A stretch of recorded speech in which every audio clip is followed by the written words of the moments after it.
Salut à toi et bienvenue sur ma chaîne YouTube. Je suis Chedjou Kamdem, auteur et formateur en community management. Aujourd'hui, on va voir les compétences marketing les plus demandées en 2024 selon LinkedIn. Mais avant de commencer cette vidéo, si tu n'es pas encore abonné à ma chaîne, je te suggère de le faire et d'activer la cloche de notification pour ne louper aucune de mes vidéos comme celle-ci autour des réseaux sociaux et du digital.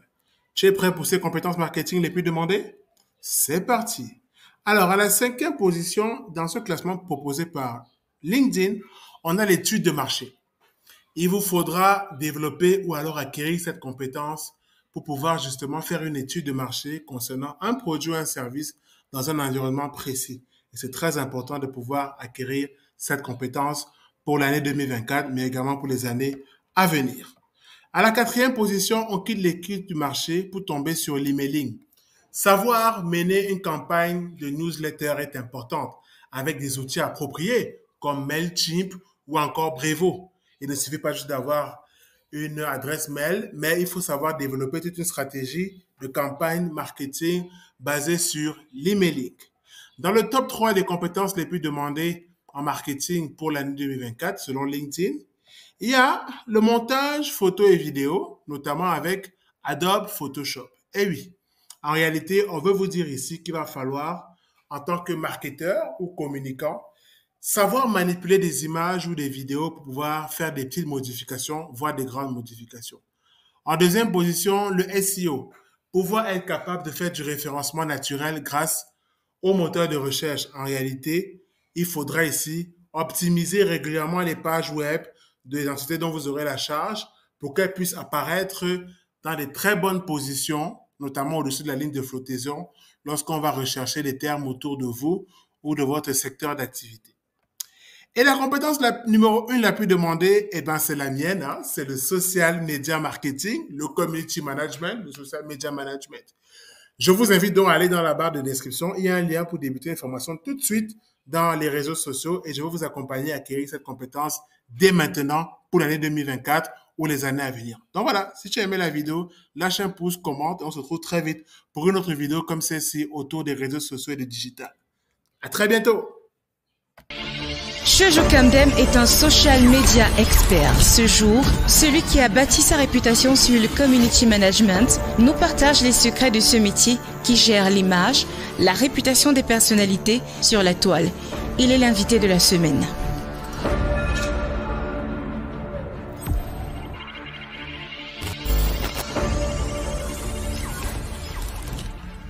Alors, la définition standard, enfin l'une des définitions standards du community management, c'est un gestionnaire ou une gestionnaire de la présence et de la réputation d'une entité, donc marque, entreprise ou personnalité, sur les plateformes sociales, notamment les réseaux sociaux.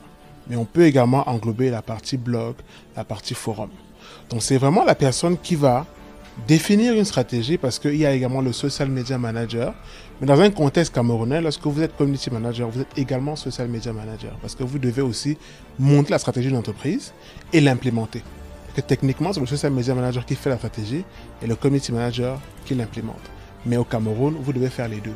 Donc clairement, vous allez créer la stratégie, l'implémenter et aussi veiller à la e-réputation. Parce que c'est un aspect aussi que beaucoup de community managers oublient.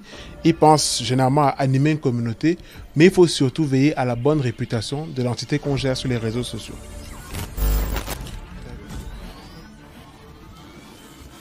Alors, avant d'arriver aux compétences techniques, d'accord, je vais d'abord rester sur les compétences humaines. Parce qu'il faut savoir que quand on est community manager, on va parler à des gens. Donc, on va animer une communauté comme je l'ai expliqué. Donc, clairement, pour moi, il y a des qualités humaines qu'on doit avoir. La première, il faut être diplomate. Parce que vous allez discuter avec les gens, vous allez rencontrer des conflits. La seconde, il faut être empathique. Parce que généralement, les gens vont venir avec des problèmes, des fois très graves. Et pour ne pas justement passer pour une marque avec un côté froid sur les réseaux sociaux, vous devez apporter un peu de la chaleur et comprendre les préoccupations des personnes. Aspect empathique. La troisième chose justement, c'est de pouvoir avoir l'esprit ouvert.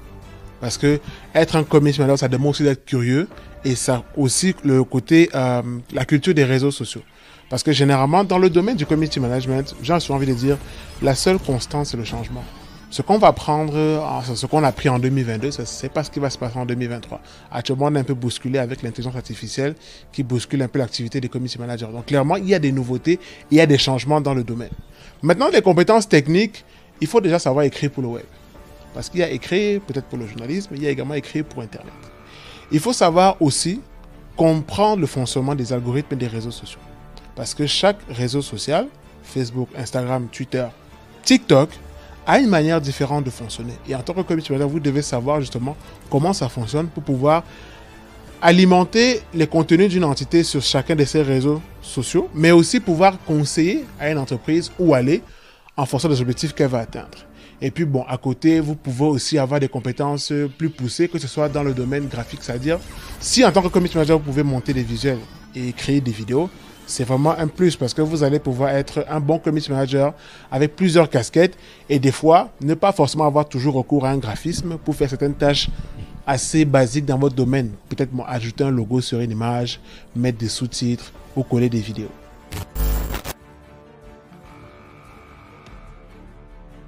Alors, restreindre, moi je ne pense pas. Je pense qu'il faut réguler. C'est vrai que si on reprend encore le cas de TikTok, beaucoup de pays actuellement sont en train d'interdire l'application, mais sur les appareils des membres d'administration publique comme les gouvernements.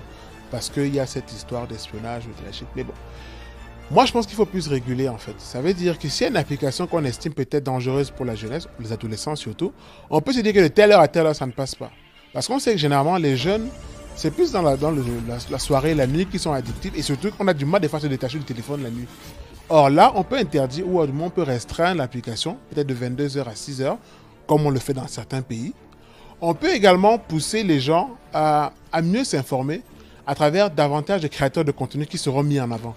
Parce qu'il faut savoir aussi que lorsqu'on va demander aux Camerounais est-ce que tu connais 5 influenceurs ou 5 créateurs de contenu qui te proposent du contenu utile, ils auront du mal à citer ces 5 personnes. En revanche, si on vous demande 5 créateurs de contenu qui proposent des contenus humoristiques, la liste peut aller rapidement à 20. Donc du coup, même déjà, dans nos choix personnels, on est poussé des fois à ces contenus ludiques. Mais on peut aussi, du moins les autorités, que ce soit même les réseaux sociaux, pousser davantage ces contenus utiles, des créateurs de contenu qui proposent des contenus éducatifs. On peut les pousser davantage ou en former davantage pour justement noyer un peu ce côté ludique qui a pris un peu le pouvoir sur les réseaux sociaux.